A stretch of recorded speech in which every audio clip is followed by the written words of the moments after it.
Well, I want to bring Drew into this. He's got a few questions that he came up with while we were talking, and I thought maybe we'd shift to him for a second. Hi, Donald. Hi, how are you? Oh, good. I was wondering, have you designed any other games besides Octi?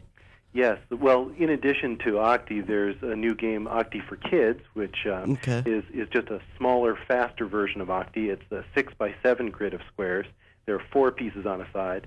No stacking, no extra pieces that can be brought on board. So it's a lean, mean game. It's it's meant to be played in 5 minutes, and it sure can be played in 5 minutes. Wow. The other game that I've developed is called Mouse Island, which is now in the market too. I've been interested in the idea of a movable board. In fact, I've been experimenting with Octi, cutting it into 3x3 mini grids and breaking it into other kinds of geometric shapes instead of a square. But I've been working on this game, Mouse Island, for several months now, and it's essentially a game where mice scurry across a maze of dominoes trying to get to a cheese on the other side. But on each turn, the mice move and the dominoes move, and the idea is only one person can get to the cheese first, and the geometric shapes are continually changing. Am I wrong, or did we just talk about a game about mice and cheese last week called Cheese Please? Oh, no. Well, it was by F.X. Schmidt, but it doesn't sound at all Yeah, like what you're talking That about. sounds really interesting. A movable board too. I'm also developing other games which are in various stages of disarray. Some of them are coming to market. Some of them are in negotiation. We'll see. It's a wonderful hobby. Oh yeah, no doubt.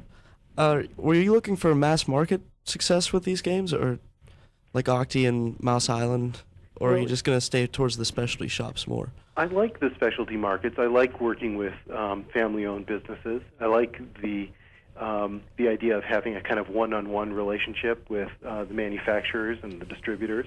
But I think that in the case of Octi, it's very different from the typical kind of game in that whereas Mouse Island is a fun game, and it's certainly been great to play it with my friends and my kids, Octi is a game that I think will be around for a long, long time. And so I think one has to be patient with Octi. It's now in a number of countries. It's growing like crazy, especially around college campuses, because as we haven't explained yet, but as maybe we'll mention shortly, it can be played like bridge. It can be played in a 4-player version with partners. Mm-hmm. And that's a wonderful social game, which is gradually catching on as the kind of replacement to bridge among the generation that never really played bridge, that didn't really ever master the statute book full of bridge rules and bidding conventions. Don, we kind of touched on it before, just to jump shift slightly. How long from start to completion in this idea of development of Octi, how long did it take you to actually come up with this? Well, it was really astonishingly fast, and I don't want to I don't want to get people thinking that this is the way it usually happens, because it's very atypical. But I thought of Octi when I was home with kids from school on Memorial Day of '98. I showed it to a couple companies. One was interested, and we put together a contract in October of '98. It appeared in the game show, the Toy Fair, in February of '99. It was actually on the shelves in June of '99, and here we are now. That's unbelievable. When you say you've been working on another game already for months and months and months, and I guess it's not always going to be that easy, is it? No. The beauty of Octi was and always, has been the fact that if you could get enough time to explain to a person who really loves games what the game is, they were immediately interested. They were immediately appreciative of its distinctiveness, and that's been wonderfully gratifying.